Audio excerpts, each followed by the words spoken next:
हाँ चाड़क नहीं भाई, चौबीस बताइए इनका बताइए यही वो जाएं कि इस धार्मिक यात्रा में जिस किसी भी व्यक्ति ने दुस्साहस किया है, मैं आपसे वादा करता हूं उनको मैं मिट्टी में मिला दूंगा, उनके घर बुलडोजर से गिरेंगे।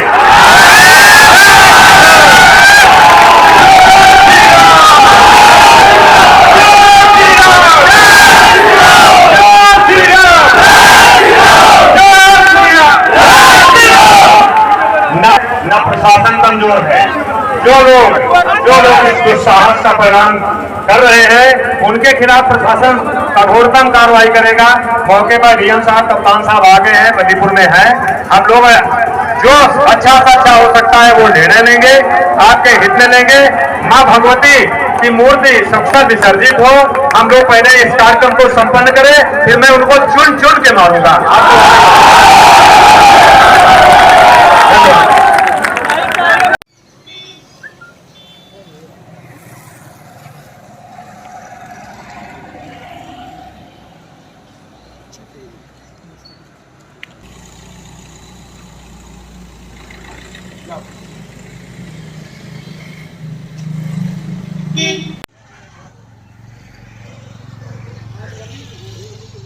हमको शाम को आएंगे, यहाँ तो भवन गिरने हैं। ठीक ठीक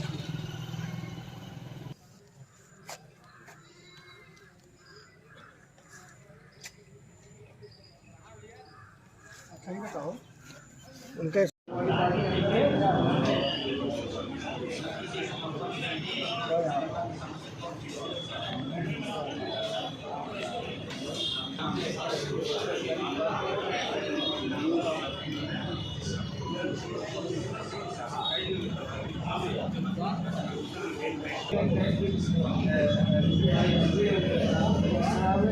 वो बाहर भी निकलता है तो डिटेन कर लिया जाता है।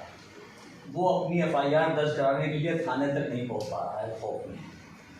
और उसी रात में पारा चौराहे पर एसओ बल्दी राय ने जो भाषण दिया है वो आपके सामने है और मोबाइल में सबके पास आ गया है। उस भाषण के नतीजे में लोगों ने दोबारा हमला किया, पारा बाजार में दुकानें पर और चीज़ों को जलाया तोड़ा। उसके बाद कारीगीत में हमला हुआ, जलाया तोड़ा गया, छप्पर जलाए, घर जलाए और बोलेरो जलाई, जो कुछ हुआ। आज तक ये सिलसिला जारी है। मौलाना सगीर अहमद साहब के घर में पुलिस के जरिए घुस करके वहाँ औरतें थी, सिर्फ और कोई नहीं था। जो कुछ भी हुआ वो इंतहाई काबिल दुख है और बयान करने के काबिल नहीं है। हम इसलिए आपके खिदमत में हाजिर हुए हैं कि आप हमारे सरपरस्त हैं और हाथ में आना है। दोनों तरफ से जो लोग जख्मी हैं उधर भी वो लोग अपना जख्म दिखाने के लिए मजबूर है, किसको दिखाएं।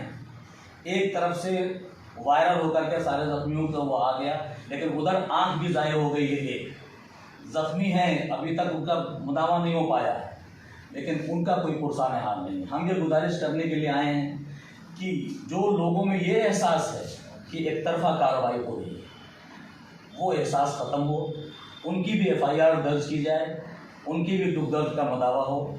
हमारे यहाँ सुल्तानपुर में ये एक ऐसा दाग लग रहा है जिसको हम बयान नहीं कर सकते। ये उलमा इसीलिए आपके खिदमत में हाजिर हैं और आपसे भी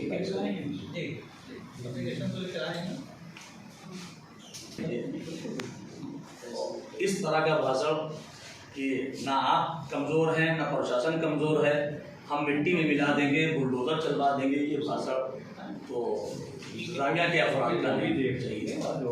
न्यायोचित कार्रवाई आप मुझे दे दीजिए और उनकी एफआईआर दर्ज हो, वो जाएं काम हो, वरना वो रिटर्न कर लिया। एक मुझे लिखित इसमें बहुत सारे लोग जो हैं, जैसे एग्जाम्पल के तौर पर एक दो लोगों को मैं अगर आपको दिखाना चाहूँ यहीं से, तो जैसे ये लल्लन साहब हैं, इनको चोट लगी है, लेकिन डर के मारे ये प्लेटफॉर्म पर बाहर नहीं आए, न सीएससी पे गए कि मुझे जो है पकड़ा जाएगा, बैठाया जाएगा। एक मन में उनके मतलब ये डर रहा होगा। उसके बाद यहाँ कोई नहीं रहता है, उस घर का ताला तोड़ा गया, उसमें बुलोरो जलाई गई, उसमें क्या कहते हैं सुबह जलाई गई, घर के क्या कहते हैं हिस्से को जलाया गया।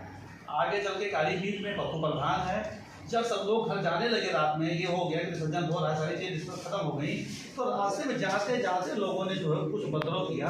पप्पू प्रधान के घर के बाहर ट्रैक्टर पूरा है, मेरे पास रिकॉर्ड है, जो मैं कह रहा हूँ वहाँ से पूरा उसको जला। वही मैंने कहा आप मुझे दे दी, मैं एसपी साहब को कन्वे कर देता हूँ, उसका पार्ट ऑफ इन्वेस्टिगेशन जो चल रही है। आई थिंक उसमें किसी पक्ष से नहीं, पुलिस नहीं है। और सर जितना मुझे समझ डीजे इससे कब नजात मिलेगी आपको ये हम नहीं कह सकते। डीजे के जरिए नमाज हो रही है, वहाँ पर जब आप जा रहे हैं तो चले जाइए, वहीं खड़े होकर के हम लोग तो खुद हमने उनको कहा, उनका भी जरा सी बात की, डीजे बज रहा था, हम तो रोज झेल रहे हैं, हमारे यहाँ और आपके बीच यही रहता है, हमारे यहाँ भी कोई बात हो तो अपने हाथ में ना लो। बिल्कुल सही। ये तो हम लोग भी समझा, हम लोग यहाँ रहते हैं, शहर निष्पक्ष में बाकी क्या हो तो पुलिस बताएगी, हम भी जांच करें। सर देखिए, मैं आपको एक चीज बताता फौरी तौर पे कि जो भी हुआ वो पुलिस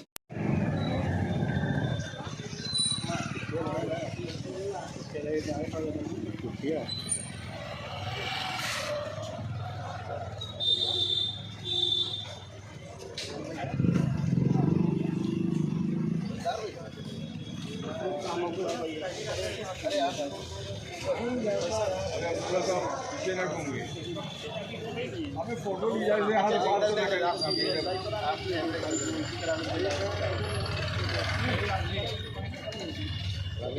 कदम की दूरी पे पुलिस चौकी बनी हुई है। वल्लीपुर इब्राहिमपुर में पुलिस चौकी मौजूद है। मुश्किल से 100 मीटर का फासला पुलिस चौकी का है। और विसर्जन से पहले ये व्यवस्था रही थी इंतज़ामिया की तरफ से कि पुलिस प्रशासन की गाड़ी या उसके लोग आगे आगे चलते हैं। आखिर वो प्रशासन वहाँ कहाँ था? प्रशासन क्यों नहीं था विसर्जन कराने के लिए? वो गाड़ियाँ या उस बाज़ार से क्यों नहीं पार करा रहा था? तो जिन लोगों ने घटना अंजाम दिया जिस तरीके से वो मुजरिम है, कहीं न कहीं से इसमें प्रशासन की भी कमी नज़र आती है। सही ये 2 दिन पहले जो इब्राहिमपुर के अंदर हादसा हुआ है, हम लोग उस सिलसिले में आए हैं। अभी हम जमीयतुल उलमा के ज़िला सदर हैं और जब ये बात हम लोगों को मालूम हुई तो तशवीश हुई कि भाई एक तरफ़ा कार्रवाई हो रही है। कम से कम ऐसा हो कि दोनों फरीक अगर मुजरिम हैं, हम ये नहीं कहते हैं कि मुजरिम को बख्शा जाए, लेकिन दोनों तरफ के जो मुजरिम हैं उनकी गिरफ़्तारियाँ होनी चाहिए। अभी तक जो गिरफ़्तारी हुई है वो सिर्फ़ एक फ़िरक़े की तरफ से गिरफ़्तारी हुई है और गिरफ़्तारियाँ एक तरफ से हुई है, FIR सिर्फ एक तरफ से हुई है, दूसरे तरफ की FIR नहीं होने पा रही है, इसलिए कि वो लोग खौफ से अपने घरों को छोड़ के जा चुके हैं। वो थाने भी नहीं पहुंच पा रहे हैं कि थाने जाएं, जाकर के अपनी FIR को दर्ज कराएं। तो इस सिलसिले में हम जमीयतुल उलमा का ये वफ़द आया हुआ है DM साहब से मिलकर ये कहने कि साहब हम लोगों को भी इसका मौका दिया जाए और कम से कम जो लोग वहाँ पर गाँव के अंदर हैं उनके दिलों के अंदर से खौफ निकले और निकल करके उसकी भी FIR मुसलमानों की तरफ से भी होनी चाहिए, दूसरे समुदाय की तरफ से। और एसओ बल्दी राय ने जो काम किया, कम से कम उसके खिलाफ तो कार्रवाई होनी चाहिए जो बात उन्होंने की है, प्रशासनिक कार्रवाई उनकी होनी चाहिए। DM साहब ने क्या कहा? DM साहब ने इसकी कहा कि साहब आपको आश्वासन दिया है, पूरा यकीन दिलाया है कि किसी के साथ नाइंसाफ़ी नहीं होगी। हम पूरी कोशिश करेंगे कि इस काम को हम आप लोगों को दें। जो भी है, आप लोग जिलाधिकारी कार्यालय हैं, इब्राहिमपुर वल्लीपुर में मूर्ति विसर्जन के दिन अजान के वक्त डीजे बज रहा था। विसर्जन होने के जा रहा था और मूर्तियां जा रही थीं, लेकिन मस्जिद के पास रोक करके 1 घंटा बज रहा था।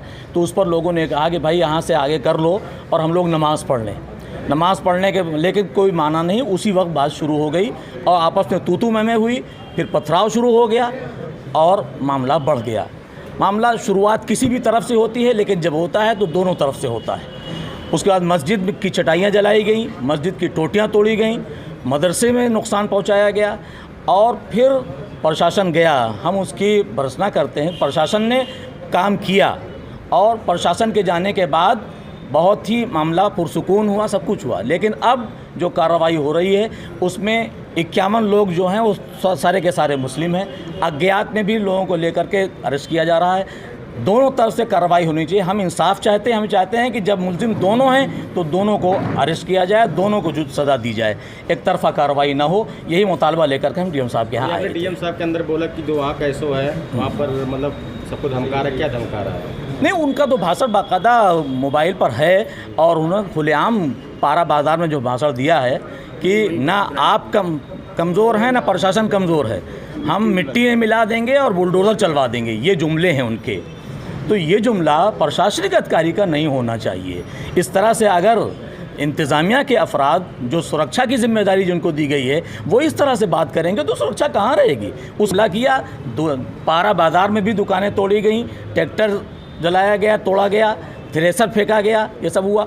कारीभीत में उसके बाद हमला हुआ, ये सारी चीज़ें। आज रात में भी हमला हुआ, मौलाना सगीर अहमद साहब हैं, उनके घर 2 बजे रात को हमला किया गया और उनको लूटा पाटा गया। ये सारी चीज़ें हो रही, तो आखिर ये बंद होना चाहिए कि कैसे होगा। इस तरह से ज़िले को दाग लग रहा है, कभी ज़िले में हमारे ऐसा नहीं हुआ था, हमको इस बात का एहसास है। कहा जाता है हमारे हिंदू मुस्लिम में एकता है, बिल्कुल एकता है, बिल्कुल एकता है, लेकिन अब ये एकता या चंद लोगों ने बिगाड़ कर रख दिया, इस तरीके से हो गया। वरना यही हमने तो ये कहा कि भाई ठीक है, डीजे की बात थी, हम यहाँ 48 घंटे तक चौक में झेलते हैं और नमाज उस हाल में पढ़ते हैं, तुम लोग ये पढ़ लेते हैं, लेकिन हर जगह हम तो नहीं हैं, हर जगह ये तो नहीं है। कोई भी है, किसी के दिमाग में आ सकता है कि भाई क्यों हो रहा है ऐसा। तो दूसरों की भावनाओं का भी ख्याल रखना चाहिए, दूसरों के मजहबी त्योहारों का भी ख्याल रखना चाहिए। उनको रख करके अगर किया जाए तो कोई गलती नहीं होगी। डीएम साहब से आपने डीएम साहब ने क्या कहा? डीएम साहब ने आश्वासन दिया कि हम इस मसले को गंभीरता से लेंगे और कार्रवाई होगी, इंसाफ की कार्रवाई होगी, ना इंसाफ़ी आपके साथ नहीं होगी। ये डीएम साहब ने कहा, हमको इत्मीनान है।